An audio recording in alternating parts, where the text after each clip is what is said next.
Buenos días, bienvenidos a la Iglesia Bautista Gracia. En estas 2 últimas semanas estaré predicando la primera epístola a los Corintios y basaré mi sermón en el primer capítulo de este libro, que para mí, de forma personal, es uno de los capítulos más épicos y desafiantes del apóstol Pablo. Dejo para su propia lectura el resto de los capítulos del libro. Acompáñeme en la lectura bíblica en 1 Corintios capítulo 1 del 1 al 17. 1 Corintios 1 del 1 al 17. La palabra de Dios dice así: Pablo, llamado a ser apóstol de Jesucristo por la voluntad de Dios, y el hermano Sóstenes, a la iglesia de Dios que está en Corinto, a los santificados en Cristo Jesús, llamados a ser santos, con todos los que en cualquier lugar invocan el nombre de nuestro Señor Jesucristo, Señor de ellos y nuestro. Gracia y paz a vosotros de Dios nuestro Padre y del Señor Jesucristo. Gracias doy a mi Dios siempre por vosotros, por la gracia de Dios que os fue dada en Cristo Jesús, porque en todas las cosas fuisteis enriquecidos en Él, en toda palabra y en toda ciencia. Así como el testimonio acerca de Cristo ha sido confirmado en vosotros, de tal manera que nada os falte en ningún don, esperando la manifestación de nuestro Señor Jesucristo, el cual también os confirmará hasta el fin, para que seáis irreprensibles en el día de nuestro Señor Jesucristo. Fiel es Dios, por el cual fuisteis llamados a la comunión con su Hijo Jesucristo, nuestro Señor. Os ruego, pues, hermanos, por el nombre de nuestro Señor Jesucristo, que habléis todos una misma cosa, y que no haya entre vosotros divisiones, sino que estéis perfectamente unidos en una misma mente y en un mismo parecer. Porque he sido informado acerca de vosotros, hermanos míos, por los de Cloe, que hay entre vosotros contiendas. Quiero decir que cada uno de vosotros dice: yo soy de Pablo, y yo de Apolos, y yo de Cefas, y yo de Cristo. ¿Acaso está dividido Cristo? ¿Fue crucificado Pablo por vosotros? ¿O fuisteis bautizados en el nombre de Pablo? Doy gracias a Dios de que a ninguno de vosotros he bautizado, sino a Crispo y a Gayo, para que ninguno diga que fuisteis bautizados en mi nombre. También bauticé a la familia de Estéfanas. De los demás, no sé si he bautizado a algún otro. Pues no me envió Cristo a bautizar, sino a predicar el Evangelio, no con sabiduría de palabras, para que no se haga vana la cruz de Cristo. Para el apóstol Pablo, esta iglesia era muy especial. Él entregó su corazón a la iglesia de Corinto. Pablo amaba, apreciaba este grupo de creyentes. ¿Y cómo nos damos cuenta de esto? Observemos en los 3 primeros versículos cómo Pablo los llamó al inicio de esta carta. Pablo se dirige a esta iglesia como una iglesia de Dios que está en Corinto. Pablo los menciona como los santificados en Cristo Jesús. Pablo los llama santos. Pablo dice que el Señor de ellos, Pablo apreciaba a estos hermanos. Sin embargo, esta iglesia destrozó, deshizo y desechó el corazón de Pablo. Por este motivo, no fue la única carta que Pablo escribió para ellos. Esta iglesia era única en su especie. Los problemas que vivían dentro de la congregación eran muy terribles. Pablo sabía que esta iglesia tenía un desorden total. había problemas en cuanto a los dones espirituales. Había un desorden en la participación de la comunión del pan y el jugo. Había actos de inmoralidad en la congregación y había divisiones. Por eso, Pablo debe apelar con la siguiente amonestación en el versículo 10 y versículo 11, diciendo: os ruego, pues, hermanos, por el nombre de nuestro Señor Jesucristo, que habléis todos una misma cosa, y que no haya entre vosotros divisiones, sino que estéis perfectamente unidos en una misma mente y en un mismo parecer. Y Pablo añade diciendo: porque he sido informado acerca de vosotros, me he enterado de las cosas que está sucediendo con ustedes, por los de Cloé, que hay entre vosotros contiendas. Permítame dar un poco de contexto aquí. La ciudad de Corinto estaba ubicada en Grecia. Dios permitió que esta iglesia se estableciera en el segundo viaje del apóstol Pablo durante casi 2 años de ministerio que tuvo en esta ciudad. Al ser una ciudad griega, muchos creyentes que vivían en la zona arrastraban en su vida un fuerte contexto cultural.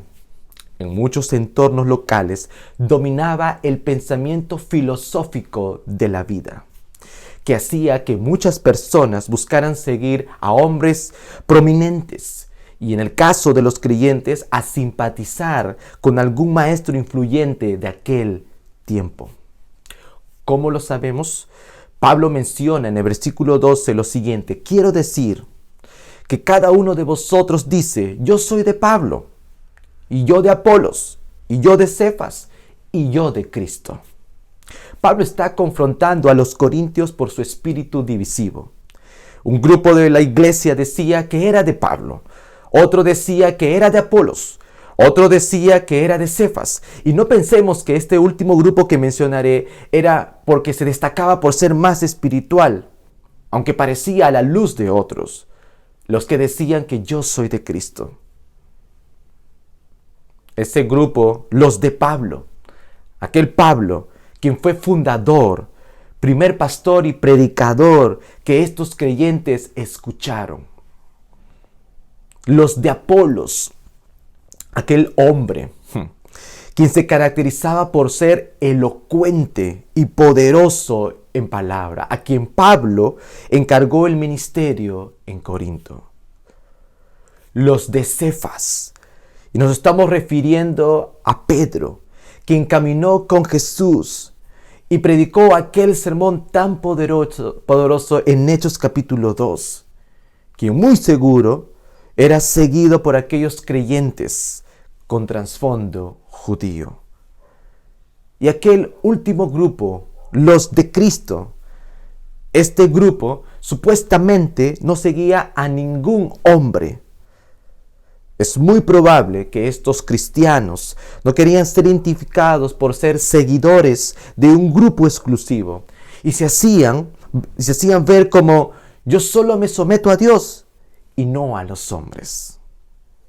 Bueno, esa actitud comunicaba su desprecio por el rol ministerial que Dios ha establecido. Hacían verse como el grupo de creyentes selectos, quienes solo participaban en Cristo y nada más. ¿Por qué digo esto? Porque si ellos estuviesen en lo correcto, Pablo no los alinearía en la misma escala que otros, tal igual como Apolos, Cefas y hasta él mismo. Por eso Pablo tiene que decir en el versículo 13: ¿acaso está dividido Cristo? ¿Fue crucificado Pablo por nosotros? ¿Cómo que entienden ustedes la realidad de que por un lado aquí y por otro lado allá? ¿O fuisteis bautizados en el nombre de Pablo?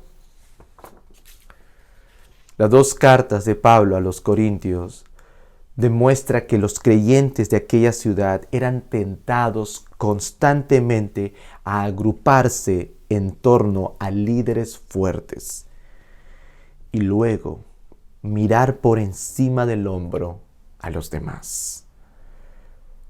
Como he dicho, Estos creyentes estaban muy fascinados por la filosofía, por la retórica de aquellos tiempos, por los hombres intelectuales de su día. Y como es común, lo que entra por los ojos estaba muy, pero muy deslumbrados por las maneras y formas externas que por el mismo contenido y la verdad. ¿Cuál es el fondo del problema? Estos creyentes amaban la sabiduría de palabras.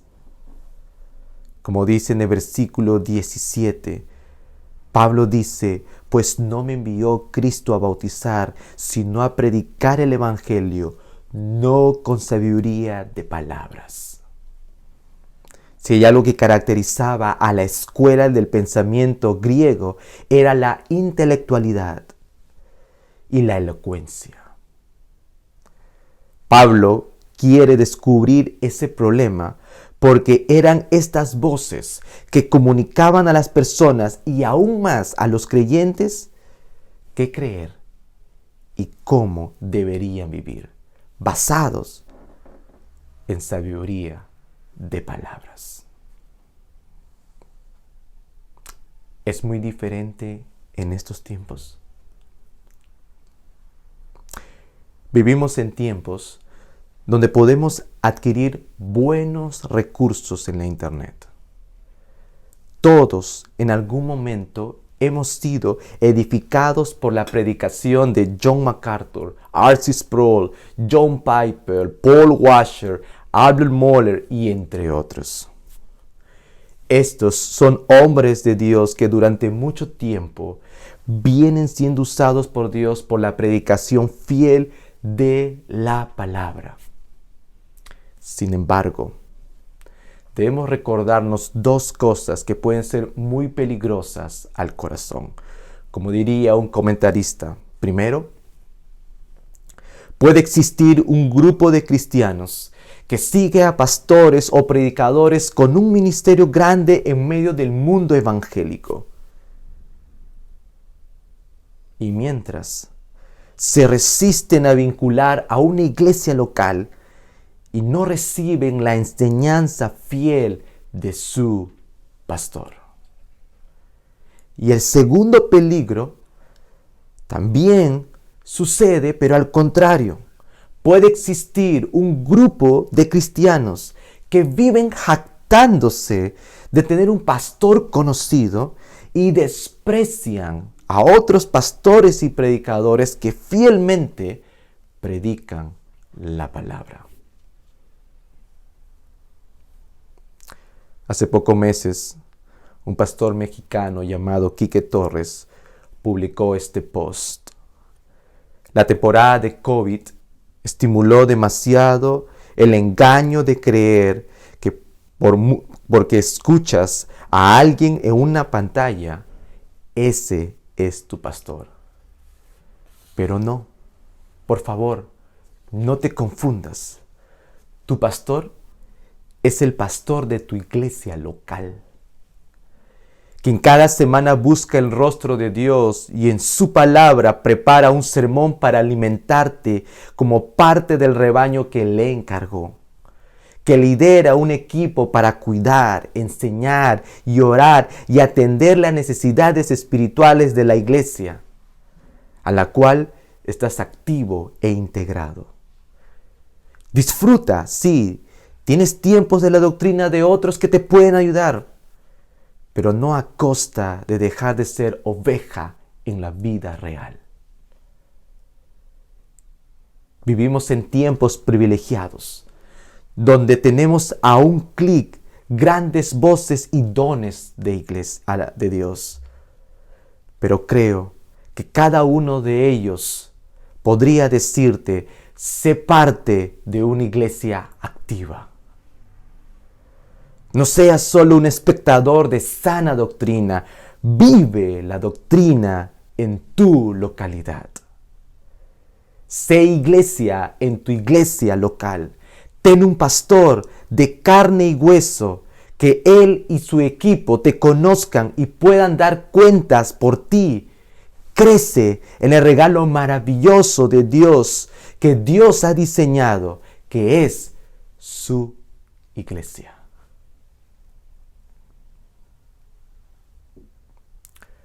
Por eso importa muchísimo la iglesia local. Tiene un valor único delante de los ojos de Dios.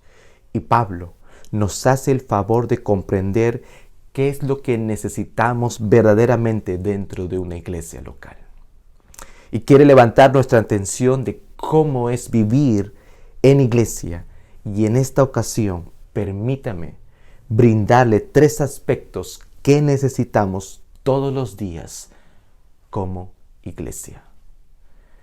Primer aspecto. La iglesia necesita girar su vida alrededor de la centralidad de Cristo.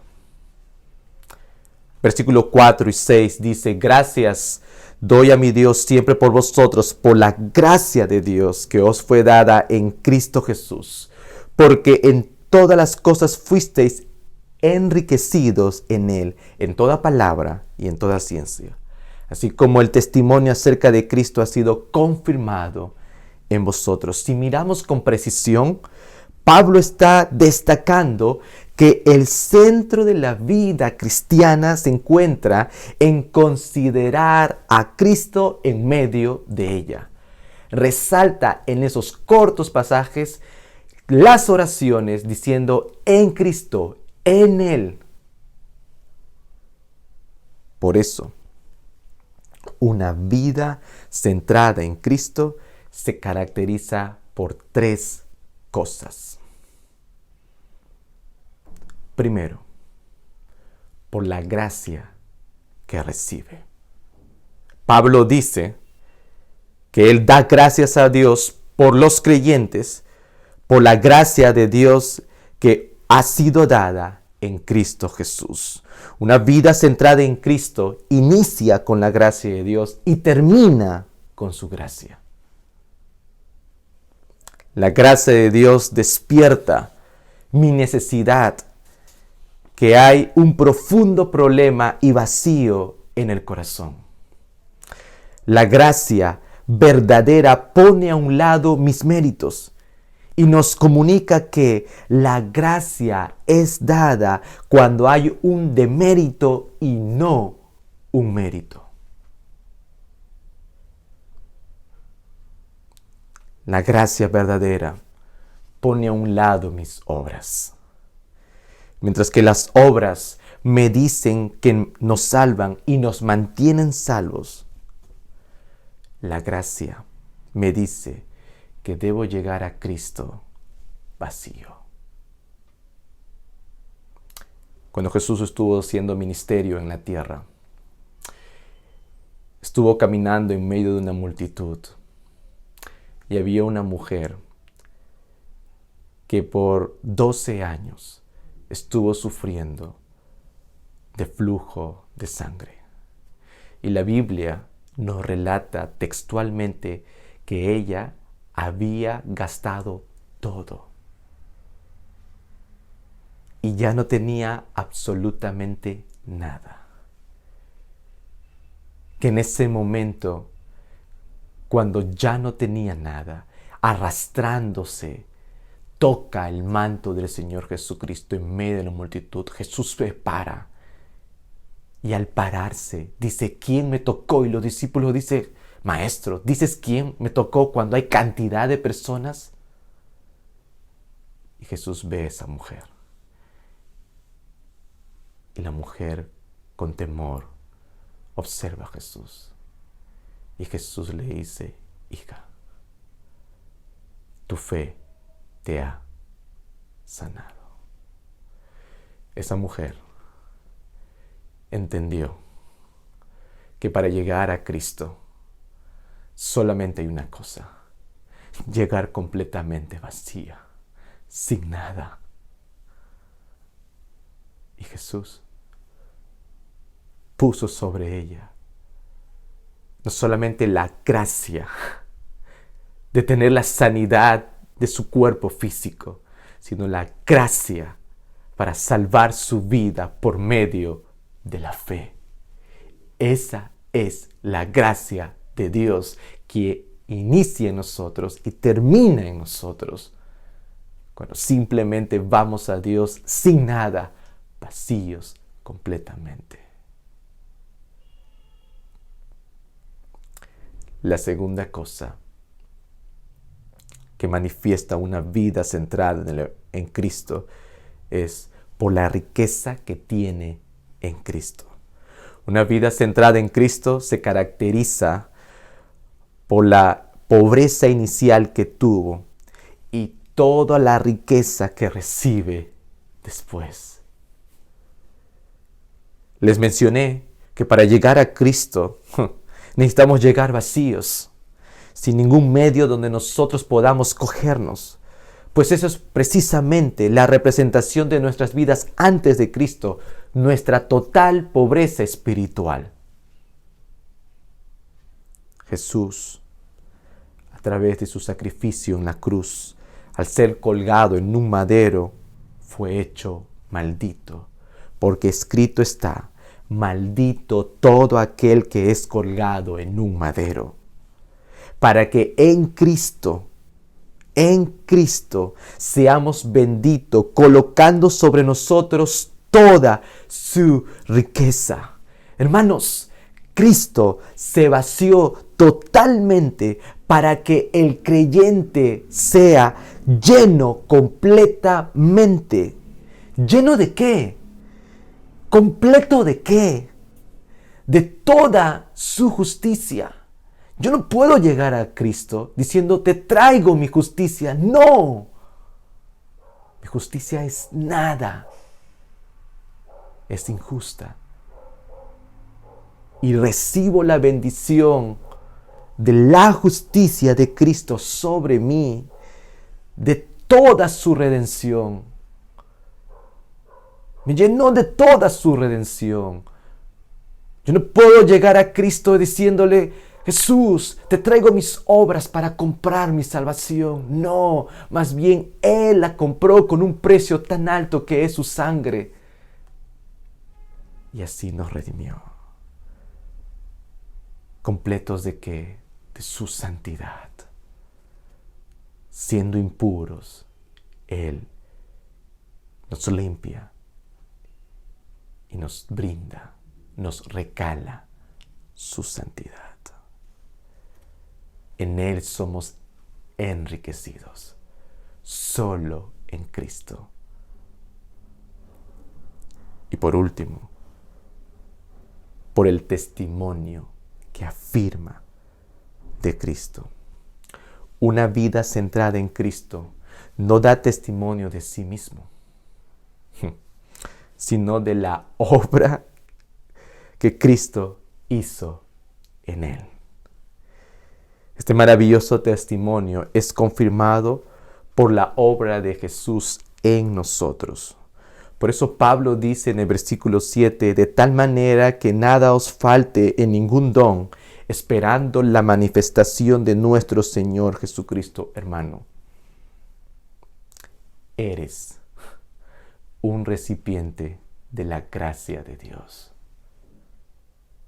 Y eso es el testimonio maravilloso que tú puedes mencionar a otros.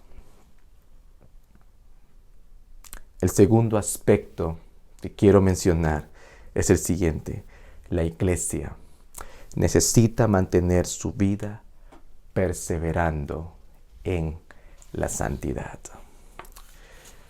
1 Corintios 1, 7 y 9 dice, de tal manera que nada os falta en ningún don, esperando la manifestación de nuestro Señor Jesucristo, el cual también os confirmará hasta el fin, para que seáis irreprensibles en el día de nuestro Señor Jesucristo. Fiel es Dios, por el cual fuisteis llamados a la comunión con su Hijo Jesucristo, nuestro Señor. Deseo destacar aquí dos cosas que encuentro en estos pasajes. La primera, una vida en santidad refleja comunión. Fiel es Dios. El fiel Dios nos llama a la comunión con su propio Hijo. Teológicamente, nosotros destacamos el llamado de Dios como el llamado eficaz. Como diría John MacArthur, Dios es quien llama a salvación y a su cielo, por lo cual será fiel en dar la gracia necesaria para cumplir ese llamado. Y ese llamado es completamente eficaz. Hermano, Dios nos llamó de las tinieblas a su luz admirable, del hoyo de la oscuridad al brillo de su rostro. Si tan solo quedas pensando un momento en eso, radicalmente cambiaría tu manera de ver la vida.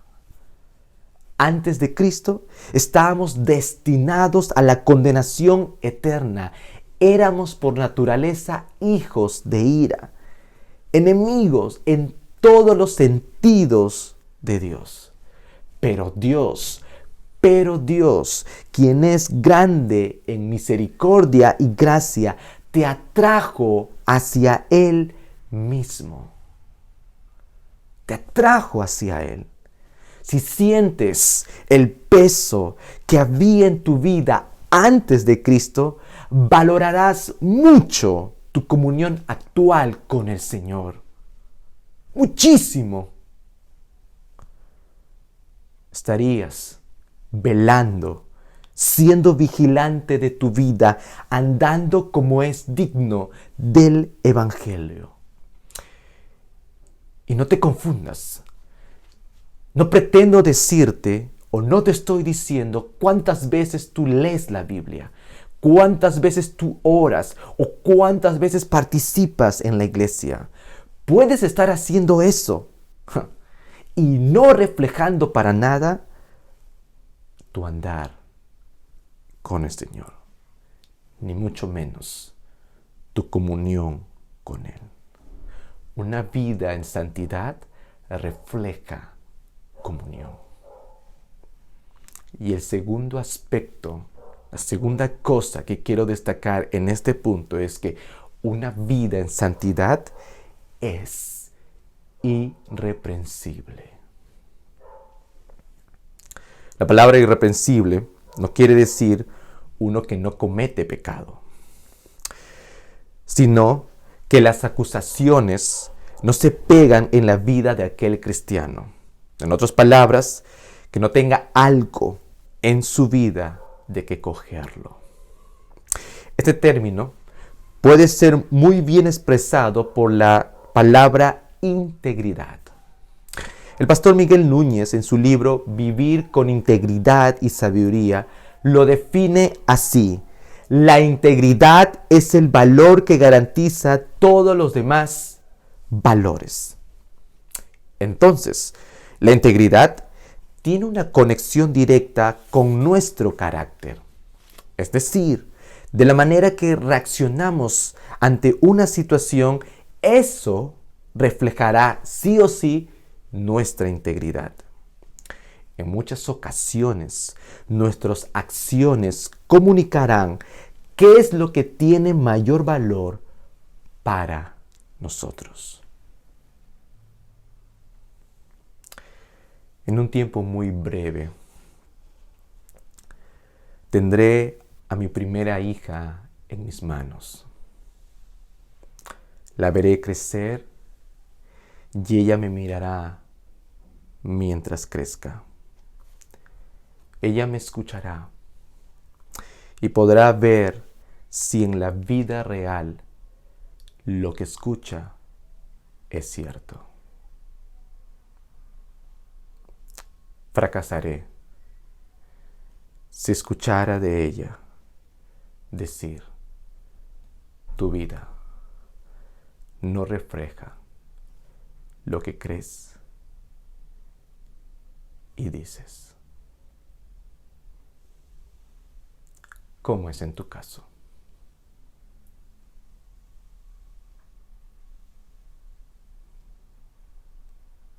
Nuestras acciones comunican qué es lo que tiene mayor valor para nosotros. Tenemos nuestra parte en este proceso, pero fiel es Dios, quien nos muestra que no estamos solos, sino que Dios obra en nuestras vidas hasta el fin. Hermano, Dios está comprometido con tu santidad, con mi santidad, con la santidad de su iglesia, porque Él es quien inicia la obra y la confirmará hasta el día de Cristo. Y surge una pregunta lógica aquí. Hemos hablado de que una iglesia necesita girar su vida alrededor de la centralidad de Cristo, que una iglesia necesita perseverar en la santidad. Y la pregunta que sale aquí es, ¿cómo es posible mantener una vida en santidad y centrada en Cristo? Y esta pregunta nos lleva al último aspecto, al tercer aspecto de este sermón. La iglesia necesita constantemente proclamar y recordarse la cruz de Cristo. Pablo dice en el versículo 17, pues no me envió Cristo a bautizar, sino a predicar el evangelio, no con sabiduría de palabras, para que no se haga vana la cruz de Cristo. Pablo no está menospreciando el bautismo en sí mismo, sino que él está levantando. Lo que él está levantando es el mensaje del evangelio en contraste con aquella sabiduría humana que el hombre tiende a seguir. Y la única manera, hermanos, de mantener nuestras vidas en santidad y centradas en Cristo es a través de la predicación del evangelio. Pablo no se está refiriendo a la estructura de la predicación, ni al acto de predicar, sino Pablo se está refiriendo al contenido del mensaje. Y ese contenido del mensaje es la cruz de Cristo. A.W. Tozer en una ocasión dijo, tenemos cristianos despreocupados y seguros de sí mismo con poca afinidad por Cristo y su cruz. Tenemos mozos joviales que andan por ahí parecidos a maestros de ceremonias, de espectáculos. Pero, ¿lo están haciendo por amor a Cristo? Hipócritas. No lo están haciendo por amor a Cristo, lo están haciendo para beneficio de su propia carne. Y usan la iglesia como teatro porque aún no han conseguido un legítimo teatro que los albergue. Añade Tozer lo siguiente, hoy día, en la mayoría de las iglesias evangélicas, es una práctica común ofrecer a las personas, especialmente a los jóvenes, un máximo de entretenimiento y un mínimo de instrucción formal. En la mayoría de los lugares es difícil conseguir que la gente asista a reuniones donde la única atracción es Dios. Solo se puede concluir que los que profesan ser hijos de Dios están cansados de Él, pues hay que perseguirlos con caramelos multicolores en forma de películas, juegos y refrigerios religiosos. Fuertes palabras de Tozer, pero es la vida real, lo que vivimos en estos tiempos. Porque en estos tiempos existen supuestos líderes espirituales que más están preocupados por sus bolsillos, maquillando un falso evangelio donde te ofrecen salud, bienestar y prosperidad. Como diría un pastor, este evangelio es una venta de mentiras al más pobre de los pobres. Estos hombres dirían, cree este mensaje y tendrás inversiones por doquier. Tu familia no sufrirá, tendrás lujos, casas grandes, carros lujosos, del último modelo. Gente que te piden tu dinero, de tu tiempo, de tus bienes, y todo lo hacen pasar por evangelio. Te digo, ese no es el evangelio verdadero.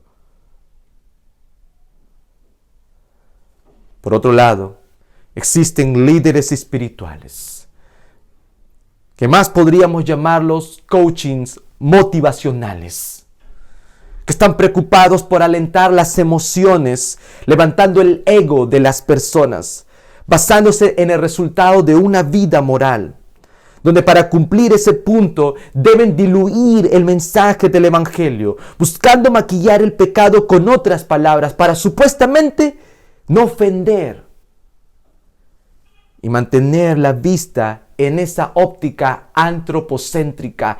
Ese no es el evangelio verdadero.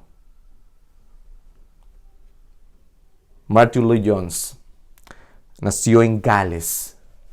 Conocía muy bien el carácter emotivo de los galeses, algo que muchos predicadores aprovechaban predicando con un estilo muy emocional para lograr supuestas conversiones que generalmente no duraban mucho tiempo.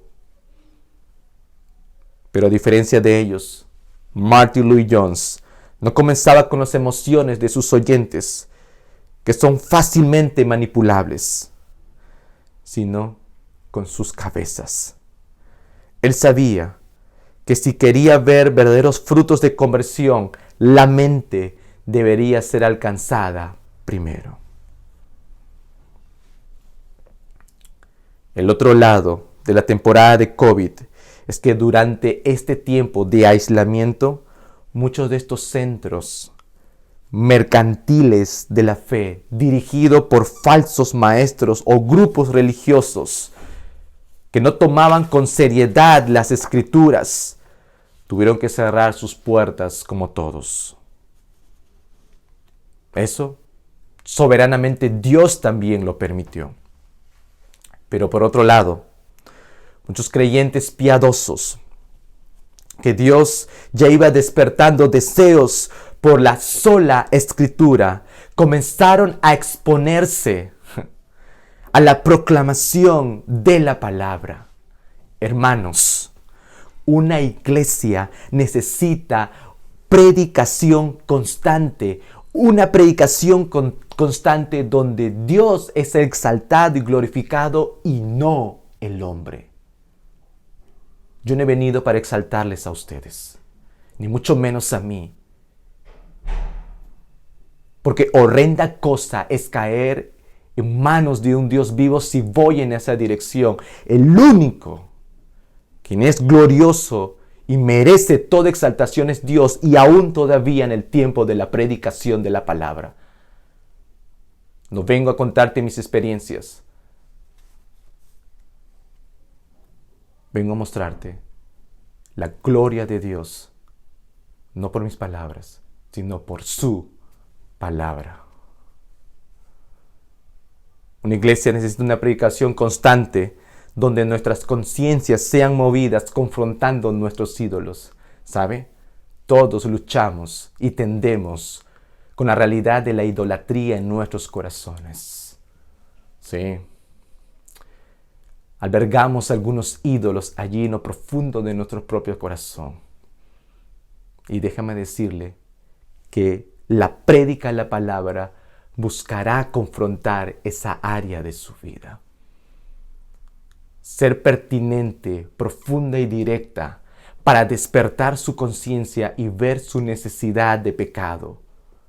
Pero no como para que cree en usted un hábito o vida moral donde tiene que marcar la hoja blanca y las X en la hoja negra.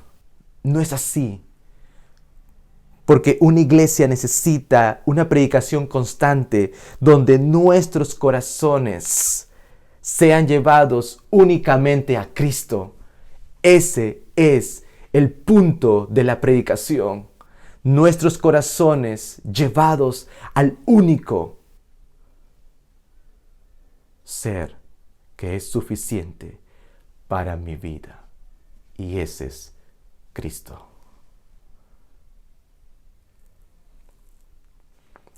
Si en los tiempos de Pablo se mencionó esa necesidad en iglesia, 2000 años después, la necesidad sigue vigente. La iglesia de hoy necesita el mensaje de la cruz de Cristo. Este mensaje jamás podemos reemplazarlo por sabiduría de palabras, para quedar bien con la audiencia. No, nunca. Nunca tal nos acontezca, amados hermanos. Necesitamos el mensaje de la cruz de Cristo. ¿Y sabe? La cruz de Cristo es ofensiva. Porque el día que estás delante de Él, te dirá que eres un pecador. Te dirá lo débil que eres.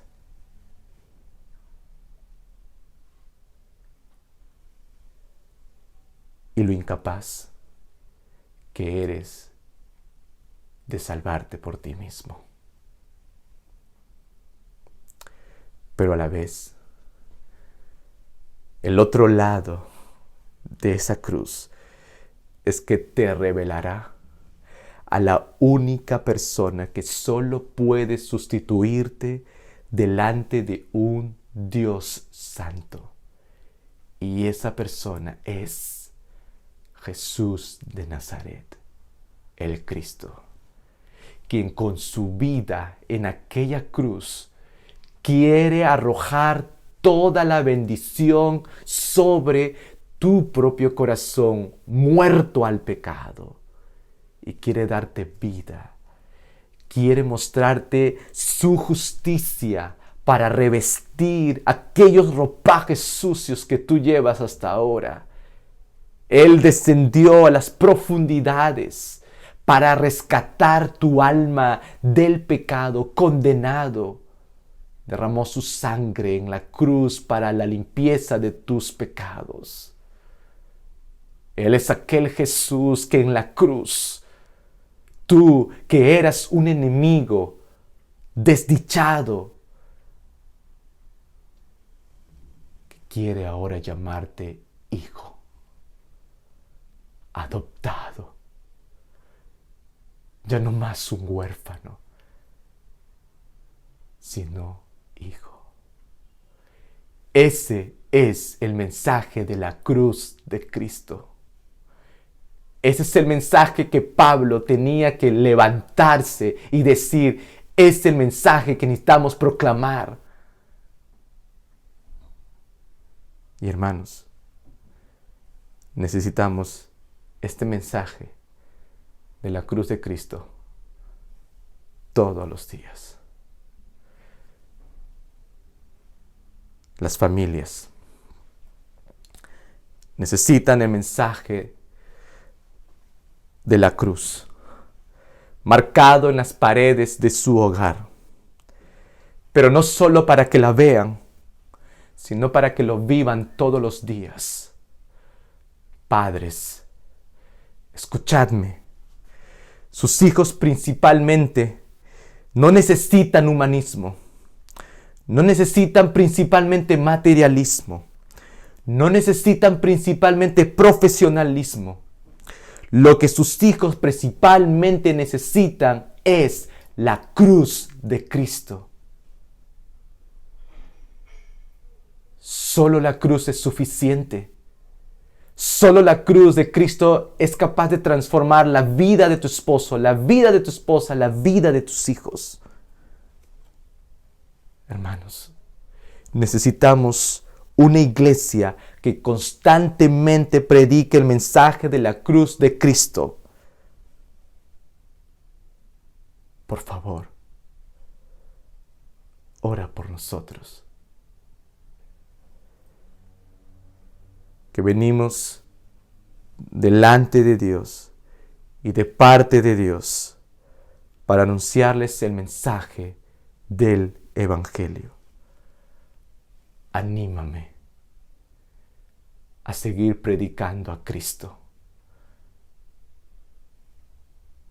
Que las reuniones de la iglesia o entre hermanos sea un tiempo de lectura, sea un tiempo de oración, sea un tiempo de servicio, necesita el mensaje de la cruz.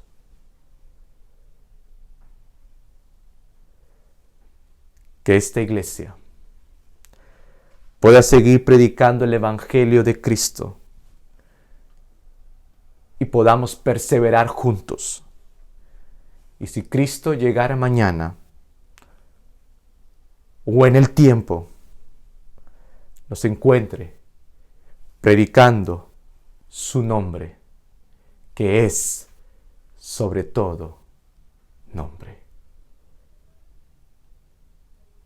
Prediquemos a Cristo y a su cruz todos los días de nuestras vidas, a nosotros mismos y a otros. Padre, gracias Dios por tu palabra, por la realidad de mostrarnos la necesidad del mensaje de Cristo para nosotros. Necesitamos tener una vida centrada en Cristo, donde siempre valoramos tu gracia, aquella gracia que tú has manifestado, no por algún mérito u obra que hemos hecho. Es tu beneplácito para con el hombre pecador. Hemos sido bendecidos por ti, enriquecidos, siendo pobres espiritualmente. Damos testimonio, somos recipientes de tu gracia y un testimonio público para otros. Ayúdanos, oh Dios, a apreciar y valorar esa centralidad en Cristo en nuestras vidas, como también a vivir en santidad, en la comunión con Cristo. Ser irreprensibles hasta el día de Cristo. Guarda nuestra vida firme en el Evangelio, que caminemos como es digno de Cristo. Y esas cosas solamente son posibles a la luz de exponernos frente a la predicación de la palabra. Oh Dios, que esta iglesia nunca pierda de vista predicar a Cristo cada día. Lo necesitamos todos nosotros, oh Padre. Recordarnos el sacrificio de Cristo por nosotros, pero también necesitamos proclamar a Cristo para que otros conozcan de ese mensaje de la cruz. Gracias, Dios. En nombre de Cristo quiero orar. Amén. Dios te bendiga.